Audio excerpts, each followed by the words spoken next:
It's almost funny to be in here with these giant mixes of dough right behind me, and here I am working on something so small, but it's also I guess a milestone for us to celebrate as a bakery, because what I'm doing is working on the future of the menu, and I'm working on it in advance so that by the time it does reach scale, it's pretty well developed and already tried in various ways. I'm even doing some of the pre-failure on behalf of the team so that I can say, hey, look out for this. One of the original tests that I was working on in the last few weeks in this new setup has been this year's brioche trials.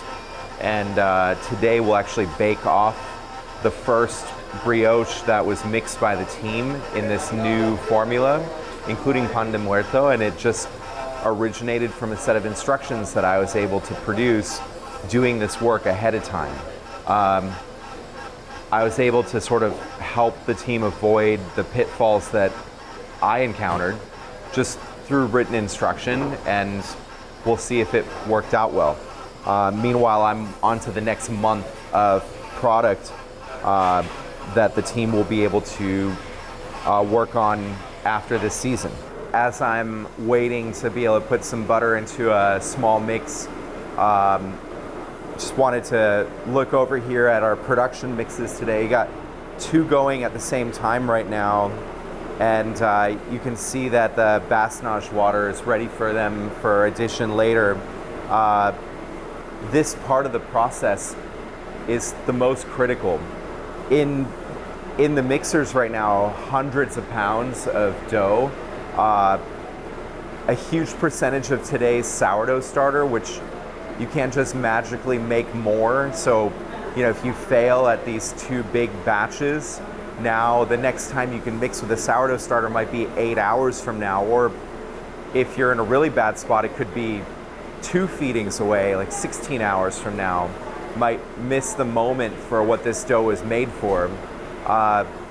Then consider how many steps this dough takes to completion, each step being another human hand helping it along the way.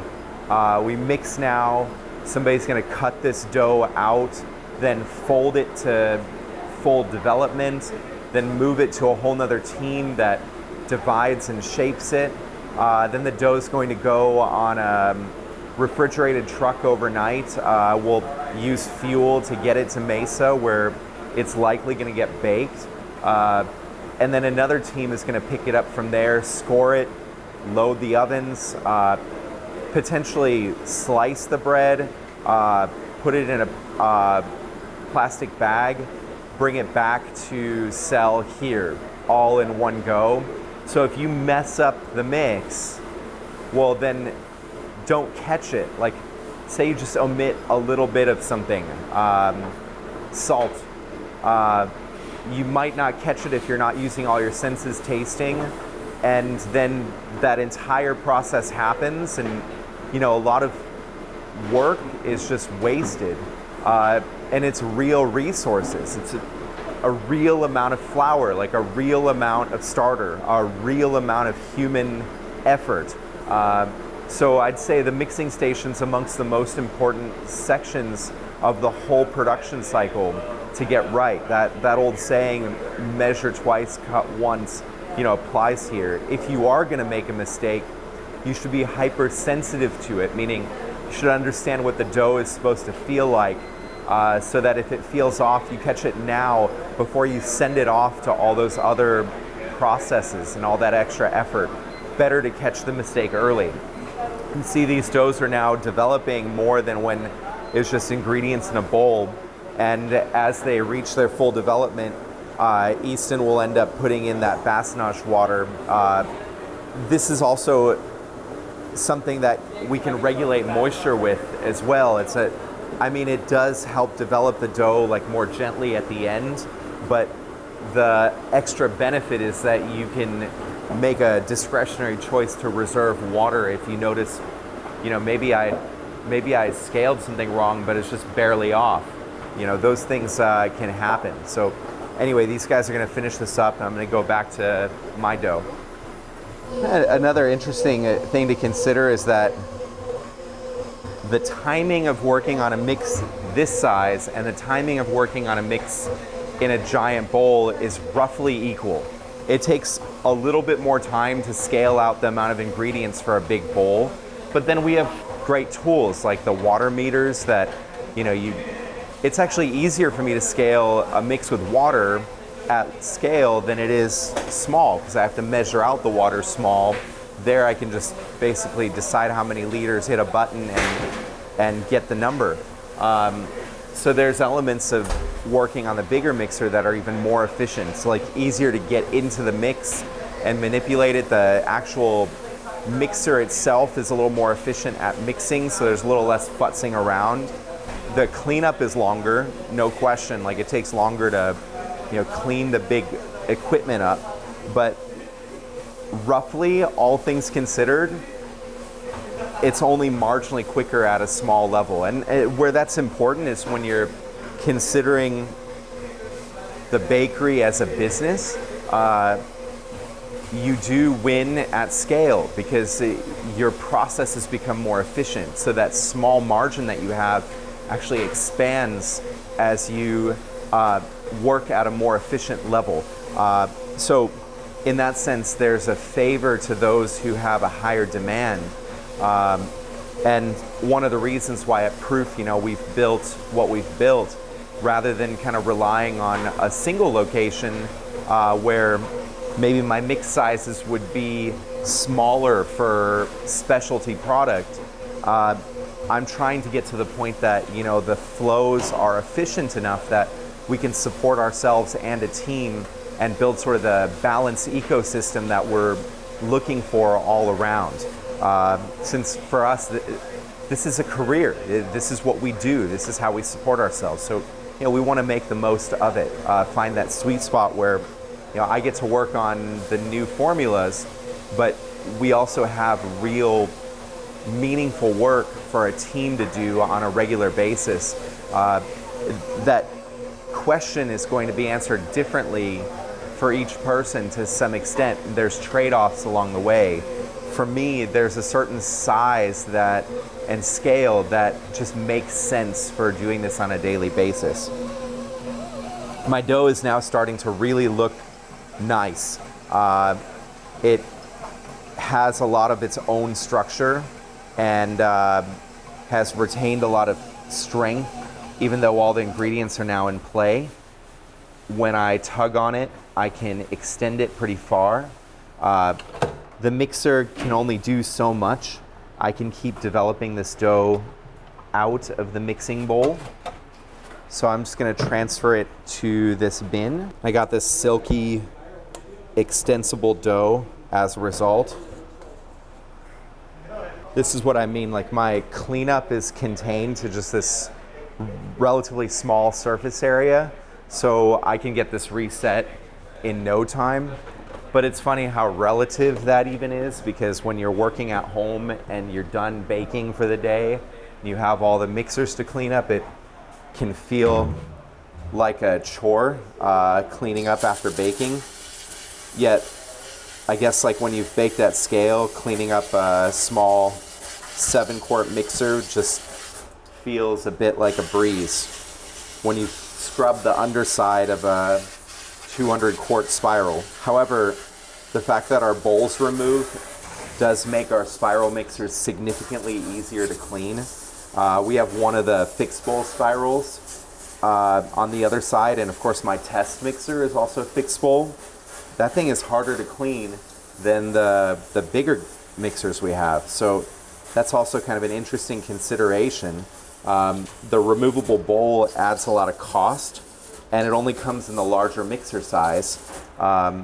So that same mixer size with a fixed bowl will save you like $6,000 new, let's say. That's in $20, $25. But is it really a savings if you're spending an extra 20 minutes each day cleaning it, and you can't rotate the bowls efficiently? So between mixes, you also have this lag time of 30 minutes. So let's say that between mix lag time times 8 mixes, so could potentially lose a couple hours of efficiency on labor, on that ability to remove the bowls and interchange them, plus another half hour on the cleaning. So say that's 3 labor hours per day that you're saving. Well, you know, assign whatever value per hour. Let's just use 20 for round numbers with taxes and utilities and all that. That's kind of minimum value. Maybe more, because mixers often are paid at kind of a premium because of the skill that they have.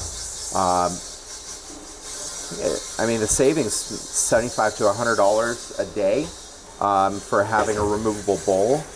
So now it's $6,000 more than a fixed bowl. So that means in roughly 60 days or 2 months of operation, you've paid for that removable bowl. So return on investment there to make that swap is a couple months. And that's the kind of thing you ought to be thinking about when making bigger purchases. Because I still have the same mixer that I bought years and years ago. Actually, I still have my original 60-quart Hobart, and this 20-quart Hobart was a $1,000 auction buy back in 2018 in the garage. We had this while we were still hand mixing our doughs. Still in use today. So my point is that unless you want to go through the trouble of then like trying to sell used equipment, which can be a pain and you'll get pennies on the dollar, you should make the right purchase because you're going to have it for a little while. Also, along the same vein, you kind of want to buy a bigger mixer than you might think you need right now, because you're not really buying for today. You're buying for, let's say, the next 10 years of your operation. So where are you going to be when this mixer is actually utilized? Because if you're buying for this moment, but your operation's changing fast, like say you are at that cottage level, I mean, shoot, every 6 months that I looked back, it was a wildly different bakery. So do you really want to buy something for $1,000 and then sort of graduate out of it? That I'm lucky that I have a good use for this 20 quart. You kind of need one of these types of mixers in your operation. But there was a period of time as we were scaling that this mixer was somewhat useless to us because we were beyond this level. So, and there was only so much creativity that we were doing with fillings and that kind of thing. It's more useful now that we have an R&D segment, but the bigger mixers really pay the bills, keep the lights on. So buy the largest mixer you can afford to budget for now, based on where you think you're going.